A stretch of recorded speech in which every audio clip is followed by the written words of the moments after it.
Welcome back to another Wednesday with Carnage Unleashed. Here with the boys. We had a hell of a past weekend of fights. But first, how you guys doing, Zach? Doing fantastic. Heck, I'm ready to talk about these fights, if I'm being honest. I mean, I got a great view on this nice TV that we got to watch it on, right, Wade? Oh, yeah. Plus, I got to watch football on it, too. So, great. Notre Dame won. Exciting, because I know Kevin cares about Notre Dame still. So, Kevin, what about you, buddy? Oh, yeah. Always hyped for a Notre Dame victory. And the Colts had a bye week, so no bad news this weekend. I am really hyped for this weekend, gentlemen. We got Benchmark Pro Wrestling Harvest Havoc coming up. So you know how excited I get about that. And we're only a few days away. So between that and tonight, I am ready to go. How about you, Connor? I'm excited. Like you guys talked about, there's a good UFC card to talk about. A lot of big fights that happen. A lot of, what's next for a lot of these fighters. So I'm excited to talk about that. And to keep the football trend going, the Packers did win. Sure, it was against the terrible Giants led by their backups, but a win's a win, and I'll take it. So I'm happy to be here. Just be happy they don't have Scatteroo anymore. Oh, yeah. Packers run defense has been rough. Yeah. Well, Steelers got to win, so I'm happy about that. But yeah, this past weekend, hell of fights. And I got to go watch it on Zach's newly 85-inch TV, which is pretty awesome. Now I got to convince my wife to get one. Yeah. But yeah, let's look at this early. Wrong one. A lot of this good early prelims. Yeah. Big names on it too. Yeah, there was a nice KO by Susurkov. I don't know how to say his name. He's Russian. Versus Eric Mikhaniko. That was a nice KO. And then it went into Angela Hill. She's been fighting forever. She did take a loss here, so it looks like Fatima Klein might break into the rankings. And then we went to the prelims. This one was good. Malcolm Wellmaker, who was working as a construction worker in, I think it was Augusta, Georgia, came onto the scene late notice, and it was knocking people out. He has some heavy hands. He's been on a roll. His opponent ended up dropping out, and Ethan Ewing stepped in short notice. And put on a clinic. He put on a crazy clinic. Like, I was not expecting him to fight that well. And me neither. I think Wellmaker kind of was all right. I'll just go get this dub real quick and move on. And Ewing was like, nah, it ain't gonna be that easy. That was a great fight. That was really good. Yes. What was your thoughts on that? Was it surprising to see what Ewing did, I guess? Yeah, I was surprised just because I didn't know much about him. So, and usually, they bring in these guys super short notice like that. It's usually, getting fed to the guy that needs a fight. So, along with everybody else, I thought Wellmaker was going to win, probably some crazy knockout. And then, like I said, I caught most of the fight. Like I said, I was down in Kentucky, but I was hearing that he was winning, and I was like, oh, he's probably, wrestling him then. He's probably wrestling Wellmaker to win. And then I started watching, and I was like, no, he's not. He's just beating him in the fight. Like, was just better, and it was very impressive. Like I said, I didn't know anything about him beforehand, but next time he fights, I'll be like, oh, he's that dude that beat Malcolm Wellmaker. Every time I see his name now, I'll know exactly who he is. So yeah, exactly. Yeah, because Wellmaker in the beginning, he rocked Ewing, and I was like, oh, it's here comes. Yep. Again. And then Ewing bounced back, and he freaking he did get some takedowns, but he was just out fighting Wellmaker. It was his night that night, and everything went right for him. Then it walked into Aaron Blanchfield versus Tracy Cortez. Aaron ended up getting the submission over Cortez. She's the number 4 ranked flyweight, so she's making her name again. That climb back to title contention. Cortez looked good. She didn't look too bad until she got finished, obviously. But yeah, her striking looked good. It was pretty competitive up until that point. Yeah. But yeah, Blanchfield was making a run. Then she kind of had a setback, and then now she's beat Rose, Cortez now, and so she's making her statement to try to get that title running it now. But as we'll talk about in the co-main, it's going to be a tough mountain to climb. Yes. Then another one. Oh yes, the featured prelim. Bo Nickel. The ones that got bumped. They bumped them. They bumped it down, but that was a way to close it out. Connor, how did you feel about your favorite fighter, Bo Nickel? I was impressed. He looked really good.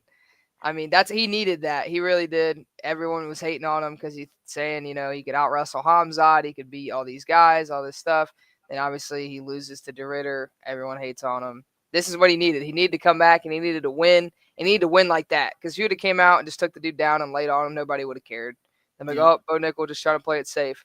To not only knock a dude out, but knock him out like that. Like, no need for follow-up punches. Straight out as soon as his foot hit his head. That's the way to do it. He got performance of the night as he deserves. So, for sure. I still don't like him, but it was a good knockout. Out to you, Clayton. That one goes out to you. That head kick was for you, Clayton. You dedicated it just to you.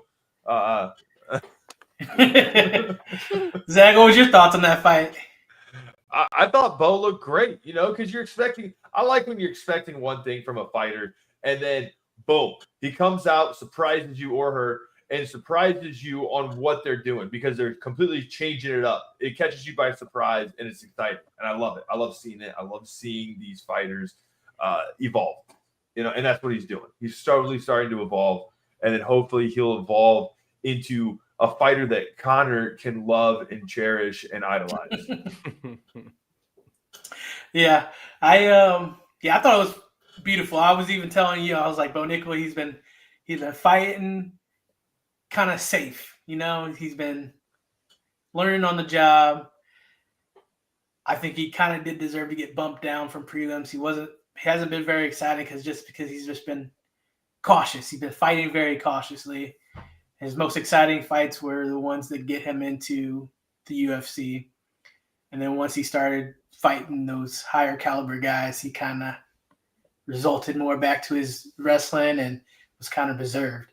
I was like, he needs to open up and start going there and trying to get that damage. And he fought really well. He set that up perfect. He was going to the body and then eventually just brought one up to the top and just flatlined him. I was like, that was the performance he needed. And then his post-fight interview, he was like, you could love me or hate me, pick one. I was like, fair. Because they're all cheering him on. And then he's like, pick one. He's like, matter of fact, I don't really care. He's like, if you love me or hate me, you still watched. That's true. And we did. Yeah, that was a great way to get back on the main card. And go into the main card. Yeah. And the action didn't stop, which was beautiful. I loved it. Yeah, and from that point on, it just kept going. And it opened up with Beneil Dariush versus Benoit Saint Denis. And that was... I didn't even sit down yet, guys. I was getting ready to sit down, and boom, pop, gone. He's done. Now, lights out. 16 seconds. He's out. Yeah, it was wild. Fast. It's like there's not much you can say. It just kind of collided, and I mean, what the heck happened? I thought Benoit was gonna win, but to win, 16 seconds it was. Yeah. 16. Yeah. That's crazy. Very Yep. impressive. That was very impressive, and he's looking like he's on his little title run there before Poirier kind of stipend that run. Yeah. So he's getting back on it. He's got a new run going now, it looks like. Yeah. So lightweight's looking good. And then going to the welterweights. Man, there is so much going on in the welterweights. We're going to get to that. Chaos. We'll get into that later. Yes. But Leon Edwards versus Carlos Prates. Leon, number 4, former welterweight champ. Prates coming in from Fighting Nerds. They've been on fire. And continue to be on fire. Leon was grappling Prates. He was on Prates' back and he's hitting him in the face. Yeah. Prates like, dead face, just like, didn't even care. He's like, come on. He was chirping at him too. He was like, come on. Fans don't want this. They want to see stand up, exciting fights. And I think he was getting into Leon's head, and man, just a punch right to the jaw, just on the button. Perfect. Perfect. Right down the pipe. Shit. All electrical currents in his brain gone. Sometimes that's all you need. Yeah. That's all you need.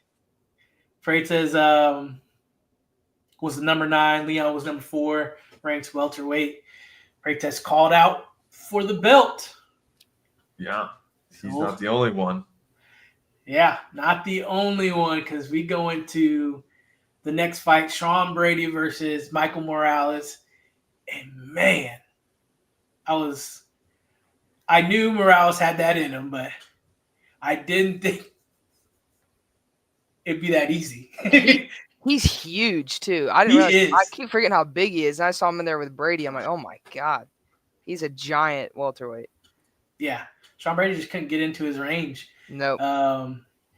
Morales knew that he was a grappler, and he kind of changed his stance and had his hips back, and he was a lot lower, and they just used that range. And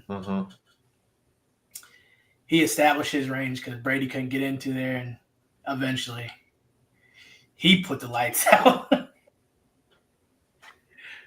Oh, shoot. So what was your thoughts on that, Connor? That was the one fight that I got wrong on the card. I thought Brady was going to be able to close the distance and pressure him with the grappling. But no, like you said, Morales was able to keep his range. And like I said, he's huge. And every time he touched him with a punch, you could see it on Brady's face that he did not want to get hit with those anymore. After he rocked him, he had that one little bit where he rocked him in the first round. I was like, oh, here we go. I was like, yeah, I'm not getting this one right. Did that ruin your parlay? I didn't do a parlay for reasons just like that. I did them separately. So what's your thoughts on that, Zach? Just a phenomenal performance. I mean, it was. I mean, he stepped up, and it was what can you say about a knockout? Right. I mean, first round knockout. I feel like, we could talk about a little bit more about that later tonight. We talk about what's going on in the 170 world here. Oh, yeah, we're going to get there. Going into the women's flyweight title bout, Weili stepping up to fight Shevchenko, trying to become the second woman ever to be a 2-division champ. Connor, what was your thoughts on this? Well, it felt good to be right. First off, felt great to be right. Shevchenko, she's too big. She's a lot bigger than Weili. Her grappling absolutely dominated her, ragdolled her with that. But on the feet, she was landing good kicks to the body, really slowing down Weili with that. But, I mean, every time they got close and Shevchenko was able to get her hands on her, she was tossing her down. I mean, it was pure domination out of that fight. And I feel like, yeah, it just proves that a lot of people, I feel like, we're kind of wondering if Shevchenko still has it. She's getting towards the end of her road now. She's still 100% Valentina, and she's still dominating like she does. For sure. Zach? I'm gonna be honest. It was just I didn't realize how small Whaley really was until I saw her next to her. It was just I'm just like, wow, okay. And then she grabbed her and just never let her go. I mean, that's just what she did. You know, I felt like she could have been a little bit more dominant on top, though, thrown more punches, been more active. I mean, it was probably hard to hold her down, but still, that's the only critique I can make of this fight for her, was I would have liked to see her do more damage on top. But yeah, dominant performance, absolutely dominated. I'm wondering when she's going to try to step up and try to go for another belt herself. Yeah, Shevchenko's pretty much has been running through this division. She had some hiccups there with Juliana. She wrote that wrong. Then she, not Juliana. Grasso. There you go. Which that second fight I was for the what was it, the Mexican Independence Day? Yeah. I probably lean towards Shevchenko in that one, but I think with it being a Hispanic card, the judges lean towards Grasso for that. But she wrote her wrongs and she got that belt back, and she just shows why she's been such a dominant champ at flyweight.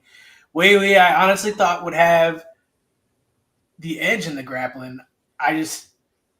She's so strong for the strawweight weight class.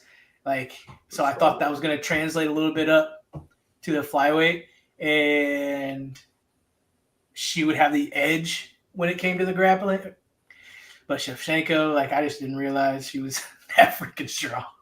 Yeah. She did mention Kayla Harrison in her post-fight as well as a fight she'd be interested in. So, Okay.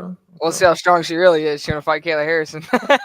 Yeah. Well, the Lioness has said she's going to be making her comeback. So where does that throw a wrench in? Do you think that the Lioness should get a title shot right away, or Shevchenko? Well, yeah, I mean, you might as well. That makes business sense. Yeah. That makes business sense. Yeah. The UFC would be smart to do that. And there's nothing going on at women's bantamweight anyway. So you got it. If that fight arises, you have to do it. Yeah. No questions. Yeah. Yeah, I would agree. And then it could just go in for a nice storyline for Shevchenko versus Amanda Nunes again, even though she's lost to her. So you can build up a storyline there. Kind of get the women's bantamweight a little pop in there. Get something going. Mm-hmm. So what do you think Whaley should do? Do you think she should drop back down, or do you think she just takes some time, beef up her strength? She's going to be kind of like a Jessica Andrade in this flyweight division. How old is she? She's 36. Depends if she wants to. What challenges does she want? Does she want to challenge herself in this time in her career? Because if she does, then she moves up. She tries to work her way through the division, and she tries to become a champ at a heavier weight class and being a smaller person. She'll have to put on some muscle. She'll have to do different training. That's what she'll have to do. But it'll depend what she wants to do with her career. How old is she? Did you end up looking up how old she is? She's 36. I mean, if she's going to do it, now's the time to do it. Yeah. She's got to do it now. I feel like girls have a little bit longer run time than the men do. So she might have the time to do that and build herself, because it's going to take her a year to, I feel like, really put on that good muscle that she would need to have at that weight class to be strong enough to compete with people like Valentina. Yeah, I think it comes down to, what does she want? She just want a belt, because she can drop back down, get that belt easily, and run through and continue to reign in that division. or like you said, does she want to challenge herself to a new weight class and create a legacy for her? Well, she already Build has. that legacy, I should say. So she has a legacy already Yeah. of dominating in her respective weight class. Yeah, I mean, in my eyes, like she's ran through that strawweight. Like, there's really no one I would be too excited for her to fight down the strawweight. I would say take some time and build some strength. Like Amanda Nunes, when she moved up to fight Cyborg, like she took some time and she was in the weight room, gaining weight, and just did it properly. So I think Weili just needs to take time and really focus on some strength training, and because she's already at a disadvantage in this weight class, she's so short. Mm-hmm. It's true. I'd agree. But it went into the main card, or the main event, JDM versus Islam Makhachev. And I didn't realize. I mean, I knew Islam was going to be a problem, but I didn't think he was going to dominate that well. What was your thoughts, Connor? You think was that expected for you?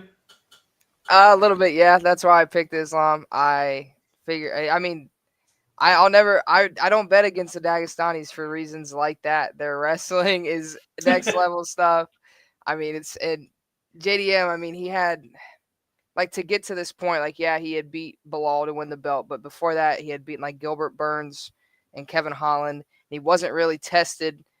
But Bilal, like I said, I believe Bilal had the ability to do similar stuff to JDM that Islam did, but Bilal wanted to prove so bad that he had them Canelo hands that he was talking about, and he ended up getting his face pieced up a little bit. So Islam, knowing that he doesn't care, he doesn't have a reputation to be like, oh, I can stand and strike. He's Islam, he can do whatever he wanted. So he goes out there, took the fight where he knew he could win, and absolutely broke JDM. Like, you can even see his face in the 5th round. He looks like he's about to cry. He was like just mentally and physically defeated and outmatched in that fight. I mean, that's kind of how I thought it was going to go. If Islam was going to win, it was going to look like that. He wasn't going to stand and strike with him. He did have good calf kicks, though, that he's landed on JDM. Those were playing a big factor, but I just think Islam's just too good. I think he's pound for pound. He's pound for pound number 1 right now. They updated the rankings, so he's one of, if not the best in the UFC. So yeah, he just dominated from start to finish. I mean, I applaud him. He did a fantastic job moving up a weight class. I mean, I felt like he was huge for 155 anyway. I mean, I still feel like he could possibly even bump up to 185 if he really wanted to. I do. But I feel like he's going to sit here, run amok for a while at 170 before he runs off to do something like that. But, I mean, you do that to a champ. That's almost embarrassing because you do that to a champion. I'm being serious. I mean, as a champion, you just got completely dominated. But I mean, I guess no disrespect, but at the same time, it's another champion from another weight class. So, yeah, I thought JDM was going to be able to establish some range and make it a little bit harder for Islam to get in there. But dude, now that he's at 170, he's not as depleted. He almost seems faster, and just his timing so much crisper. And Jack had no answer for that takedown,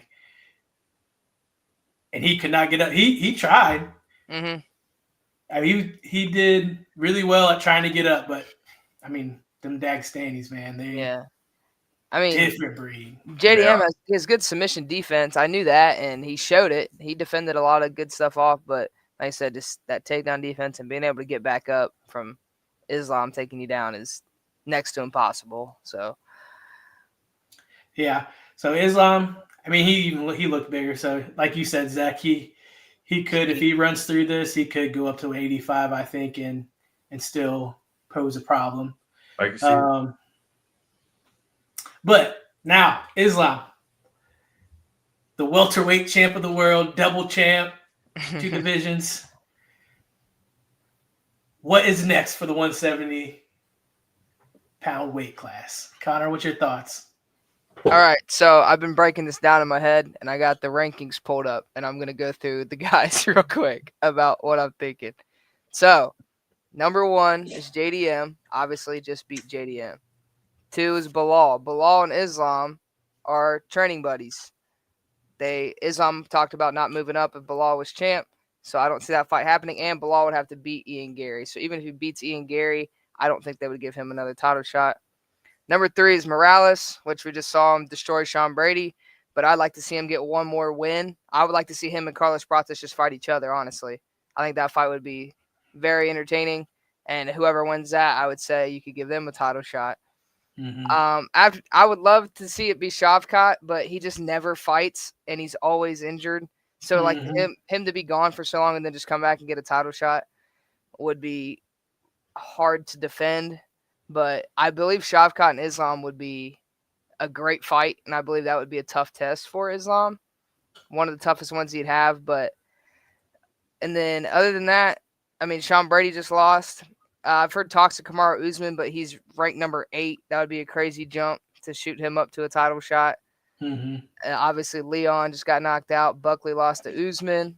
Really, I think it only leaves Ian Gary to beat Bilal Muhammad. And if he beats Bilal Muhammad, I would say book Ian Gary versus Islam Makhachev would be the next logical choice using MMA logic and math to find the winner. And I believe that would be Ian Gary. If he can beat Bilal, if he doesn't beat Bilal, then who knows what to do at that point. So I think it just kind of depends on if Ian can get it done against Bilal Muhammad.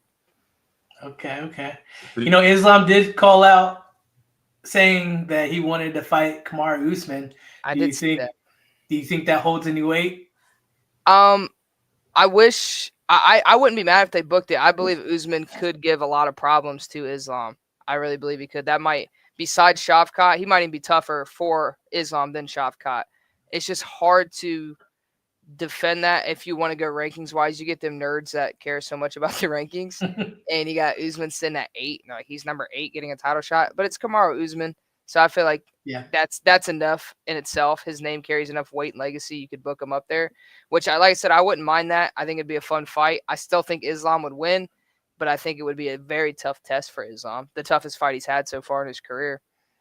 That would be on the bottom of my list. I mean, just because, like you stated, you know, he's got name. That's what he's got. That's what he's pulling. He's bringing a name. Okay, he had a belt a while ago. So, and that was what? How long ago was that? How many years ago? So you know what I mean? Okay. He can probably bring some fans to watch the fight, but like you said, I feel like he's going to lose at the end of it. I feel like it's just feeding him. So that's just my take on Usman. I think with Usman too, a fight you got to look at is when he took that Hamzat fight on short notice at 185. Mm-hmm. That first round, I'm like, oh, he's getting dominated. Then all of a sudden, he's shown that his wrestling and grappling could hang.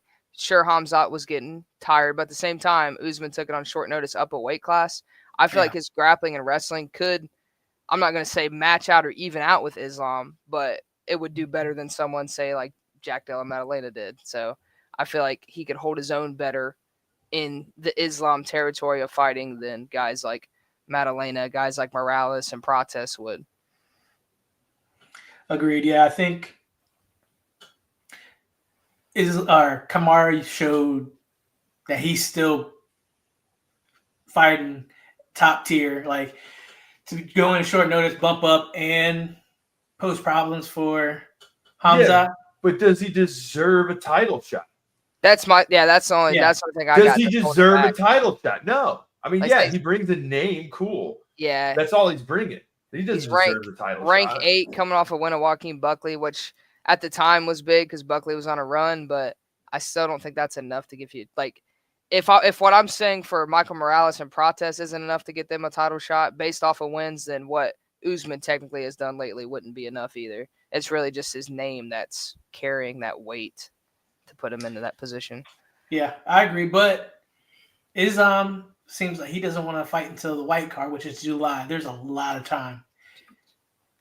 Well, so okay. I mean, so what you do is you take people like Morales and Carlos, match them up against each other. Right there, that's a firework matchup. Right there, you know it's going to be a knockout. Right there, that winner can go up and tackle it right there.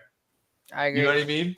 mm-hmm. I mean, yeah, they're not going to be probably as great on the ground as Usman, but they're gonna. I mean, because Morales, he's what, 26 years old, a potential star because you don't have a face for the UFC quite yet. I mean, unless you want to go with the current double champ here. But weren't we just complaining about that earlier? That there's no real true superstar face. Your McGregor. And so you got to start building. Maybe it could be in here. It could be Morales. Undefeated. Hasn't lost. That's true. Well, yeah, what I think should happen, Prates versus Morales should be a fight before that white card to help do a title eliminator. Ian versus Bilal is about to be happening this weekend. Ian beats Bilal. Ian is on a run right now, so he should be the next one. I mean, because he beat Protest too. Yeah, he did beat Protest. Wait, who you talking about? Ian? Yeah, Ian Gary. Yeah, he also lost to Carlos. No, he beat Carlos. No, he beat Carlos. He lost to Shavkat. Yeah. He lost to Shavkat? Yeah, decision to Shavkat, but beat Protest.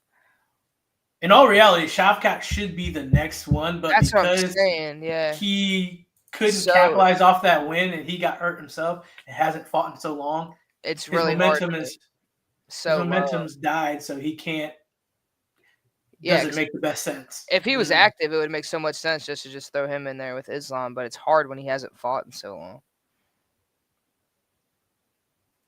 Yep, so I think it should be throw a Kamara versus Shavkat, Prates versus Morales, and then Ian versus Bilal, and then just kind of see where the fans are kind of screaming to go, whether to go Ian or Shavkat, or Kamaru if Kamaru gets that win over Shavkat. Yeah, you can even book JDM and like Sean Brady. They both coming off losses, have them fight each other as well. Yep. Or do like Joaquin Buckley. He's coming off a loss, so he should probably fight someone coming up. So there's a couple guys you can still book there, but I think it all shapes up pretty well with matchups. It's just who's next, And I still think Gary will just, if he wins, will have the best argument to say he's next in line. When is Shavkat fighting again? Do we know? Is he scheduled to fight? No, he's not scheduled at all. He's been hurt. Like he beat Gary, I believe, a split decision. Then after that, he's been gone. Unanimous decision. Was it unanimous? Okay. Yeah, it was unanimous, but then he got hurt and hasn't. He kind of just disappeared out of the. Yeah, he's had nothing since. Yeah. If Ian gets that win over Bilal, Ian's a loudmouth, so he can talk his way right into that fight. Shavkat, you got to remember too, he was supposed to fight for the belt against Bilal, and then when the Bilal got hurt or whatever. Bilal got hurt, yep. So and then he fought Ian Gary instead. So technically, there was a time where he was slated to be next in line already, so he could use that argument as well. Yeah. So there's so much of guys that can have a reason of why they should be next. This is something heavyweight needs so bad. Oh, I wish the heavyweight was like this. Like who's it going to be next in a good way? Yeah, this is the best. Yeah, you got. Yeah, do you think they just switching over to heavyweight? Do you think they rebook that before they move on to anything? They have to, I would think. I mean, there's really nothing else to book there. Yeah, exactly. There's except for one fight. One fight could overrule it all. Oh my God. Kev favorite fight. It'd be John Jones. Would they? They The wouldn't do glorious that. John Jones. Oh my Dana's not God. doing that. He better not. No way. Not He at better this point. not. Uh, I'd be so mad. White House main event. Lock it in. well, I mean, is our current champ even able to see yet? Oh my God, yeah. The last time I heard, he was blind and couldn't see. They should Maybe they have time to build a couple heavyweight stars. Take Yeah. a, what's it that Cortez year off. Acosta's really pushing himself up the rankings. Yeah, he is. That's about all I could think of. I mean, they could always do Volkov and Aspinall again since he beat Almeida, but I feel like you got to do the unfinished business with Cyril Gahn first. Yep. Especially when Cyril Gahn was looking. Yeah, really it's good. like he was losing. I mean, he was looking good.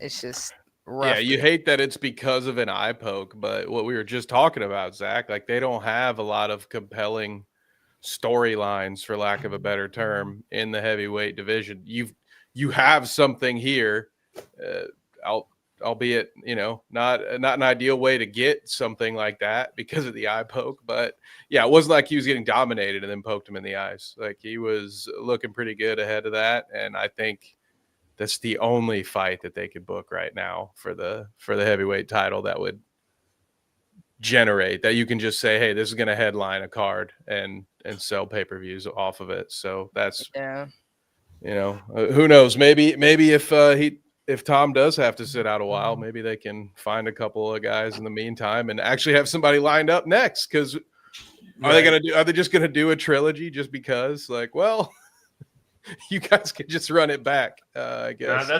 That's when John Jones comes back and goes, oh, hey, I'm here. Yeah. Just have him fight Pereira, man. You want to fight now? The interim heavyweight belt is on the line. John versus Gahn in the Battle of the Eye Pokes. Ooh, I wonder who'd win that. Who's your money on? Jones and Gahn again? Please no. No, just from the eye pokes. I got John Jones. Who's a better eye poker? Yeah. Oh, John Jones. He's the king of eye pokes. John man. Jones, he knows how to poke them and not take them out. Too much damage. Yeah, exactly. He knows how to do just enough to make you less. You heard that they're putting in a new rule now about no grace on eye pokes. Oh wow. See, listen, that should be the only thing. I think if you do an eye poke, accidental or not, you get 1 point already taken off, then you get a fine. Yeah. Guarantee you, eye pokes would stop. Mm-hmm. Yeah. If you know you're gonna lose a point and pretty much lose a round if you eye poke, you're definitely going to be more cautious of putting your fingers out there. But I want to throw a little wrench in there for the 170. What about Ilya? Do you think he deserves the right to jump up and? I don't like that because he just won the lightweight belt. He should have to defend that a couple times. There's guys still there that want a shot. Guys like Arman Sarukian, him and Dan Hooker about a fight. You got to think that's a title eliminator. You got that fight. Mm-hmm. Patty's been calling for it. People want to see him fight Patty. Gaethje's been saying, give me the title shot or I retire. Like, there's a lot of guys at lightweight that still need a shot at the belt. So for Ilya to just keep bunny hopping divisions, I don't think that's fair. Especially with all the guys at welterweight that we just talked about too. You have a division with so many contenders, and what you're going to do is bring up the former featherweight champion all the way up to 170. Like, I don't think that makes sense. Just not yet. Not yet. No, not yet. I could totally see it happening. I'd love it to happen in the future, but not right now. Give it another year. Let's see where things sit, who he fights. Yeah, I mean, both of them two don't fight very often anyway. So yeah. Say he is active. He gets 2 fights in and enough time to have a good camp for the White House card. Do you think he deserves it if he gets 2 wins in there? Just think of how small he would be against Islam Makhachev too. Oh, we talked about how big Islam was. I believe there was a time where Ilya had a fight at 135 pounds, if I'm not mistaken, at one time. I'm about to look to see if I'm right. I swear there was a time he competed at 35, and he's trying to go up to 170. Like, imagine that.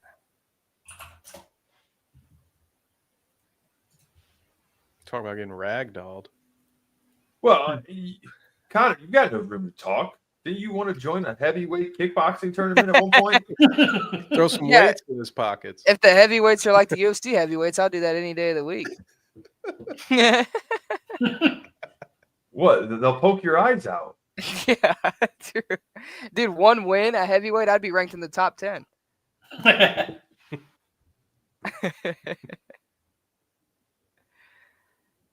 I can't see if he did. I don't know. I thought I heard about that one time. But either way, he was 45. He's already, everyone makes fun of him for being short at 55. Imagine him fighting Islam at 170, who is like, oh my God, look how big he looks at 70. Talking about how Islam could go to 85. Like, it would just be the size difference, and that would just be crazy. That's like the one guy that I would pick to beat Ilya. I don't pick anyone to beat Ilya, but if he fought Islam, especially at 170 pounds, I'd pick Islam. Oh, yeah. Yeah. Other than that, I pick Ilya over everyone else. I still want to see him and Arman Sarukian fight. I feel like that's the toughest challenge for Ilya right now would be Arman Sarukian. Yeah, I want to see that fight too. I know that's the only guy I think could give him a run. They've let him fight Gaethje. That's just a highlight for Topuria. They let him fight Gaethje, honestly. Although Patty is on a that would be fun, but I don't think Patty's ready for that. Especially with the guys that he's beaten right now. The guys that he's beaten to get a title shot would just be insane. Like, he's coming because we know how I feel about Michael Chandler. Green, Ferguson. See what I'm saying?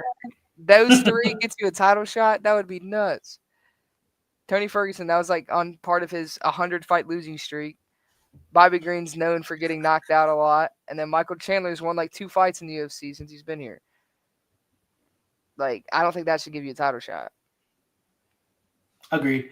I think he needs the UFC's slowly been creeping him up the rankings, though. They have. They moved him all the way to 5. I think after he beat Chandler, he was like 9, and they've moved him all the way to 5. So I wouldn't be surprised if they book it, and that's their like, oh, he's only number 5. He's not that high up. They slowly just creeps him up to make it look okay. Yeah. But I mean, that's the fight game, though. When you have a personality like that, and you're you got to, and you can sell tickets. Yeah. Oh yeah. That's why I try to tell these fighters now, like, so why we do this is because we're giving you a platform to sell yourself. Absolutely. Yeah. Oh, trust me, I get it. I get it. I mean, if you look at Kobe Covington, like, he was on a win streak, but he was just so boring at the time, and they're like, even if you win, we're gonna cut you, and so he became this bad guy. Yeah, he became a professional wrestling heel. It was incredible. Yeah, and he became super relevant. Yes, he did. But he could fight, though. Just don't get me wrong. You got to back it up. Oh, yeah. But, yeah, I'm thinking Shavkat should, but he's too inactive. Ian wins. He's the next to fight Islam in my eyes. I agree with that. Let Shavkat do like one more fight. Like you said, I wouldn't mind him in like an Usman or something like that. Wouldn't be too bad. Mm-hmm. I think that could be fun. I say we match up someone with Shavkat. Whoever wins goes at him. Gets to go for the title. If Islam fought more, it'd make it a lot easier. But he doesn't fight. He's not on that Marab schedule, so it makes I know. You don't think Ian should get a shot? Is that? No. If he beats Bilal? No, because I think Shabbat should get it first because he beat him. Yeah, I understand, but he beat him. I agree. No, I agree. Like I said, if he would have like stayed active after that fight, I feel like it'd have been a no question. Like Shavkat's number 1. Like, I mean, even you don't think that he's a better compatible fight wise with with him? No, I agree. I think Shavkat's one of the toughest challenges for Islam out of the guys at welterweight. So I would love that fight. So to me, I was watching DC. DC even said Shavkat's probably the toughest fight for Islam. I'd agree with that. And I think that should be the matchup then. This guy, I wouldn't be mad at it. Listen, the reason I say this and the reason I'm pushing towards that the most is because this guy is a double champ. Okay, he just ran through everybody. He just dominated, absolutely dominated for this title. Yeah. The man needs a challenge, or you might lose him. Yeah. Seriously. Yeah. I mean, I can understand. Yeah, you win. But these guys from there, they don't care. They do what they want, and they're out. Like look at his freaking coach. Why can't I think of his name now? Khabib. I mean, I know he did it because of other reasons, because his father died, but still, he got out at a young age. Yeah, he still could have kept going if he wanted to. Exactly. So, give this guy something a challenge. Otherwise, he might get bored and leave. I agree. I like that fight. I think Shavkat poses the best challenge. Like I said, I wouldn't be mad if they book it, but I feel like me saying like him being inactive is probably the only reason I would see them not booking it. I mean, I personally don't care, but I feel like that would be the reason they would be like, it can't be him. And so you just think it's going to be Ian then, if not, because the only person he's lost to is the guy who we all wanted to match up against?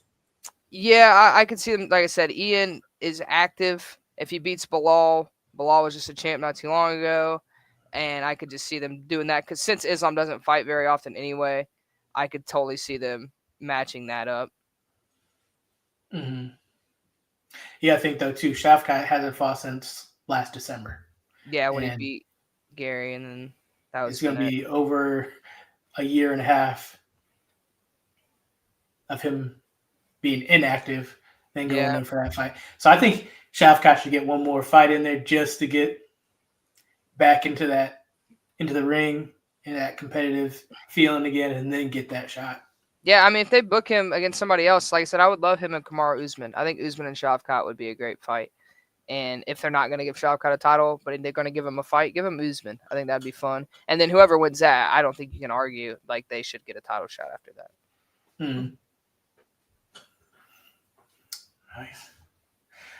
Well, that wraps up the UFC. You know what that means, right?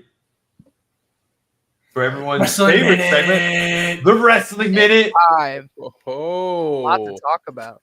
Yeah, man, guys, we've got War Games coming up in the WWE. You guys would have loved it. We had 2 UFC legends in the ring at the same time as Brock Lesnar took CM Punk to Suplex City.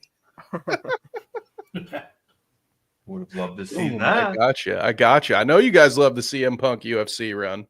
You don't have to hide from me. I like hearing CM Punk going to Suplex City. That's what I like to hear.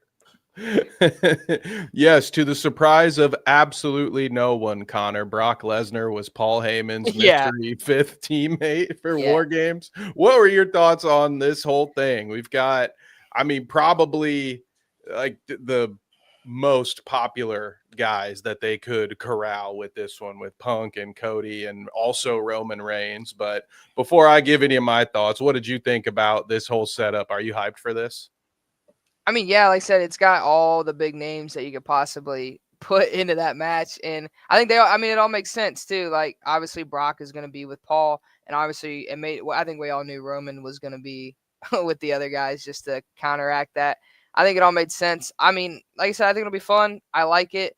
The little thing they did on Raw too, where Brock takes out both the world champs with ease, and then Roman Reigns is the one that's like, oh, can he stop Roman Reigns? So it keeps Roman, I guess, feeling big, even though he returns every 2 months, like the classic. Yeah, he's back for 2 weeks. The monthly Roman Reigns return every month. So it was cool to see that again. Yeah, it's so good. He comes back. He's like, and everyone knows he's coming. It's like it's in the middle of a 5-minute overrun, and people aren't even watching the ring. They're all just standing up in their seats, staring at the ramp, like Roman's coming. And then 2 weeks later, he's put through an announce table, and they're like, "Well, we'll see you in 3 months, buddy. Yeah, come back to turn the tide." My one thing about that, Connor, and you mentioned it does make Brock look great coming in, taking out both champs, but to Cody specifically, it felt like a bit of a low blow and a burn because commentary is like, "Oh, here's Roman Reigns, the only man who can stand up to Brock Lesnar," and I'm like, "All right, well." Cody Rhodes has beat both of these dudes within the last year. He's beaten everybody. All of a sudden, he's just a bit player in this whole thing, and it's like, oh, Brock versus Roman. I'm like, yeah. Meanwhile, you got your 2 world champions taking a powder. Like, who ended? They talk about Roman because it was crazy. Who ended his reign? Like Cody is literally right there in the ring that ended the entire thing. But no, it's Roman and Brock. They just can't get away. That had. I know he's not there anymore, but that had Vince McMahon all over it, seeing we gotta end it with Brock and Roman. I'm like, oh my god, every time it's Brock and Roman. So it gave me flashbacks to Vince on that one. But it's the garden, pal. Yeah, literally. Like gotta have Brock and Roman. It's like Jesus. Well, hey, speaking of the Vince era, we have the Last Time Is Now tournament. We've seen some major throwbacks. These are names, at least one of these are names that Wade and Zach might recognize. What do you think about the surprise entrance to the John Cena tournament? We had Zack Ryder and Dolph Ziggler, the most underrated wrestler of all time. GOAT, Dolph Ziggler. I love Ziggler. I liked it. I figured that's what they would go with. I was talking to my dad about this earlier. Like, I look at the matchups and like every time I'm like, oh, this is the guy that I think should win or I want to win. They always go the opposite way. Like, I don't know what their plan is with this tournament. Cause like Cena was talking about, wanting to push the next generation. He said that card is going to have him and then a bunch of, the next up guys are probably NXT guys, a bunch of those guys on there. But then you have, Solo Sikoa's moving on. Like, I like Solo, but okay, you got Rusev moving on. I like Rusev, but he's kind of done his thing with Cena. Sheamus is moving on. That's not the next generation of guys. Like, now they're doing now LA Knight wins when it's not like, okay, you could have had him win the world title, but no, he's gonna, like, I don't know what their plan is. All the guys with history with Cena are like out already. Like, I don't know. I really don't know what their plan is with this. But I'm curious to see what they do because I know, like I said, Cena, there's no way he's winning his last match.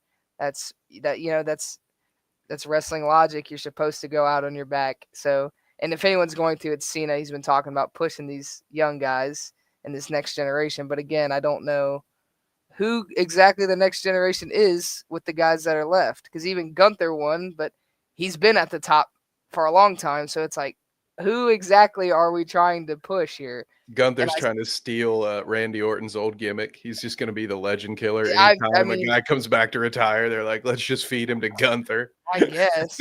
I swear if Jey Uso's anywhere near this, I can't do the Jey Uso stuff. Oh, that would be horrible. We agree on a lot of this. I haven't been super hyped with the guys that have been winning. The only thing that I think might be still debatable, because I believe you are correct when you say that John Cena would want to do the age-old tradition of putting a guy over on the way out. However, he's also a business guy. I'm a team player. I'll do what's best for business. And if Triple H wants to go out there and do another 15-minute speech where he makes this about himself, and then it's like, don't worry, I gave my stamp of approval for John Cena. John can finally come out now that I've spoken for 10 minutes. If they want to put John over at the end, if I knew he were going in and the final match in the tournament was for the Intercontinental Champion, then I'd say, yeah, lock it in. He's not walking away with the championship. But now that they've booked him in San Diego against Dom, I have a feeling that maybe Dom might win that, and then it's a clean to let John win his last match, and then it could be anybody. I think I would laugh. I hope it's not Solo Sikoa. Like, as much that's probably the guy that I was most disappointed to see win. I'm like, dude, not this again, man. I got the guys pulled up here. The ones that have advanced are Rusev, Sheamus, Jey Uso, LA Knight, Solo Sikoa, and Gunther. God. And then Friday, November 21st, we still have two first-round matches. We have Carmelo Hayes and Bronson Reed. I like the Carmelo Hayes one. I like that. And then Penta versus Finn Balor. Oh, God. None of these really scream young up-and-coming guy besides, like, Carmelo Hayes to me, really. Yeah, he's the only one. And naturally, he's going to lose to Bronson Reed. Yeah, and then they now got... the division has 5 people in it. There's yeah, no way. and then they got the 28th on Friday. They got Rusev versus Sheamus. Again, for the 800th Yeah. time. And then LA Knight versus Jey Uso. And if they have Jey For Uso the beat LA 800th. Knight, if they have Jey Uso beat LA Knight again, LA Knight should just quit and go somewhere else. I swear. He should call Matt Cardona back and be like, dude, you know what? Let's go run a circuit. I'm gonna go hang out with you in the Indies. That is just, I don't like, none of these guys are the ones that I would have liked to see move on like at all. So I really don't know what they're doing. Hot take. Surprise guest comes out of nowhere. You talk about rising stars. Logan Paul. Oh, he's luckily away from it. They've attached him to a different main event storyline, so we're subjected to enough Logan Paul on television right now. Yeah, it's be away from that. It's horrible. I hate it a lot. Sorry, I've got to poke, guys. No, you're not wrong though. You are thinking like the management over at the WWE facility. I feel like what doesn't help too is like as soon as the tournament got announced, people are like, "Oh my God, Chris Jericho, Edge." They're talking about all these good guys that I think are coming in. Nope, we get Ziggler and Ryder, and they both lose. They both lose. Jey Uso moves on. Solo moves on. It's like, oh my God, what are we doing here? Man. I was like, you got to have at least one of those guys win. Suspend the disbelief for at least a week. And I assumed it would be Dolph because I was thinking, well, one, nobody cares to see Cena versus Solo for again. That was great when it happened the first few times. But also it's just sort of like it was too obvious that you're going to have these two lower, an indie guy and a TNA guy come in, and like just one of them can't get a win here. Like that's what the people want. They either want somebody with that history from a long time ago, or they would want to see something new and fresh. But like you said, there's nobody new and fresh that's left. They feed Javon Evans to Gunther. Javon Evans. When I saw that was booked, I was like, well, there's no way he wins that. But Cena's like, I hear Cena loves Javon Evans. Like, oh, so you make him lose in the first round to Gunther. Like, that's genius. Like, why are we doing that? And it says, too, Gunther will face the winner of Carmelo Hayes and Bronson Reed. Like, there's no way Gunther's losing to either one of those two, I feel like. I do not want to see a Gunther Bronson Reed match. I don't think it could be really cool. I feel like that's gonna feel like an Undertaker Diesel match, when like one guy's big and athletic and the other guy's just big and slow and hard to move, and it's just a lot of bear hugs and I mean Penta and Finn Balor, because the winner of that will face Solo. So I could see Penta beating Finn Balor and then beating Solo, and then that's like, oh, Pentagon. Like, I don't know. I see that too. Absolutely. He'll go deep in the tournament. Are there any more surprise admissions? Because from what I'm seeing, no. Like I said, the last first round matches are Carmelo and Bronson, and then Penta and Finn Balor, and then those guys will move on to the next round. So I believe the two surprises were used up on first round eliminations. So paging Austin Theory. Oh, dude, paging Austin Theory. I would have been so pumped. Everyone would have been so mad, and I would have been so pumped if Austin Theory came out against LA Knight or something. I would have loved it. I mean, here we go. This guy beat him at Mania when Cena brought out all them Make-A-Wish kids, too. Do you remember that? And then Theory beat him. I was like, that is the greatest heel move you could have done. That was insane.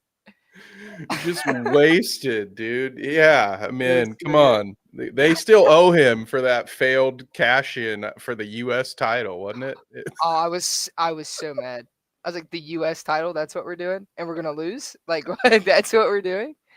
Like, who is booking this? Just him already, Please. Use him or cut him. Let's do something. Give him a push, please. I need it. Well, there we have it. Connor, any final thoughts from you on our Wrestling Minute tonight? I just hope WWE finds a way to make this tournament worth it. Like I said, I see no positives right now in this tournament, but I hope they find a way to make it worth it. I hope they do something with it and just somehow salvage this. I hope they just throw it all away and just make Edge come back. Forget the tournament ever happened. Just throw Edge in there. He loses because Chris Jericho interferes. I would be the happiest. That would be the best. I mean, I don't care about this tournament. I don't care about Jey Uso. I don't care about any of them. Give me Edge and Chris Jericho. Deep down, he cares. I think it's the perfect sandwich. They're like, hey, I care for John Cena's final year, it's gonna suck. And then we're gonna get our shit figured out like a little too late, but then we're gonna have some great feel good moments, and then it's gonna suck again right at the end for you. The weirdest retirement tour ever. A weird heel turn that goes right back to a face turn, gets dominated by Brock Lesnar randomly. I was like, this is so weird. What are we doing here? He's putting over the future, you know? Isn't that John Cena's 50-year-old way, Brock though? Lesnar? Huh? Isn't that John Cena's way, though? Weird. It's just, yeah, but he's not the one in charge. I'm pretty No. sure he didn't call Triple H and say, you know what, I'd really like to put over Brock Lesnar. I would love Brock to come back and beat me up. Beat me and then beat me up after. I'm like, Jesus, like, was that necessary at all? So what they do with Brock Lesnar, it just feels like like if you set a universe mode on 2K25 and then just let the computer do it for you. Like at the end of every show, they'd be like, and Brock Lesnar comes out and just F5s everybody. You know, it sounds, it's like a kid playing with their action figures. Just every time it's like, oh, and then Brock comes out and he's wearing jeans and cowboy boots. Isn't that badass? Like his hair's longer now. It's different. It's not. Yeah. It's he still can still Brock. pick everybody up. Isn't that crazy? He does the same. They're extensions. I just, I don't know, man. So there you have it, folks. We're locked in for Survivor Series. Yeah, we're pumped. We just crapped all over it. You can tell this is why the WWE's charging so much money at every new event because the product is on fire. Yeah, you're supposed to. You want me to get hyped for John Cena versus Jey Uso? Like, come on. Oh man. Nice. Well, I think that wraps up for this week's episode. Connor, where can they find you? As always, every Wednesday on here talking all things MMA and lots of pro wrestling today with my guys here. Always follow me on Instagram. I got it right down there. I.am_Connor Smith. You'll catch me grappling this Friday. I'm going to be doing a charity grappling event. And I heard there's some tag team grappling, so I had to get in on that. I'm bringing I'm bringing my good buddy, my good tag partner Zach Burrows with me. Nice. We're gonna go have us some tag team grappling, and of course I got to shout out my teammate Anthony. He went down to Kentucky on Saturday, got himself a first round submission win. Short notice, that's 2 wins in less than a month for him, so he's got a good little win streak going. So shout out to Anthony, and yeah, that's all I got. Nice, Kev. Man, well, first off, we've got to get our equipment over there to one of those tag team events. I would very much like to live stream that bad boy in the future, but it probably won't be this weekend because we've got Benchmark Pro Wrestling Harvest Havoc. I'm very excited, guys. I've been doing my camera shoulder workouts in preparation, so I'm assuming it's going to be at give it 15 minutes before my shoulders go numb this time. So feeling great about that, but no, going to be an incredible night of pro wrestling. Always a good crowd there, and they put on a great show. So I'm very excited to get that done. Other than that, look for me on the Dweeb channel. I'll be reviewing Frankenstein here in about a half an hour over on the other channel. So give that a view if you'd like. Zach, what about you, sir? Well, I'm looking forward to this wrestling. And then after that, I'm looking forward to Carnage Fight Series 5, Fights Before Christmas, featuring Dylan Bucka versus Dante Schiero for the welterweight belt, our very own welterweight belt here. And then for our co-main event for that Carnage Fight Series 5 is Quentin Richards versus Drew Fickett, UFC vet. We've got a couple of them with him and Dylan. So I'm excited for these fights before Christmas. December 20th in Sandusky, Ohio, the 1058 Event Center. Tickets are available. Pay-per-views available. Go and get all that stuff at carnagemediappv.com. That's where you can find me working on that website. So, wait, where can they find you? Absolutely. I'm just going to retweet what you said here at Carnage Unleashed. And go check out our website, carnagemediappv.com, for all the latest shows that we will be covering. And stay tuned for the YouTube. Kev's going to be rocking out the benchmark wrestling for you guys once we get that all filmed and edited this weekend. So stay tuned for that. And again, thank you guys for watching. Thank you guys for subscribing and coming along this awesome ride with us. You guys have a good weekend or week. I hope it's a weekend. Yeah.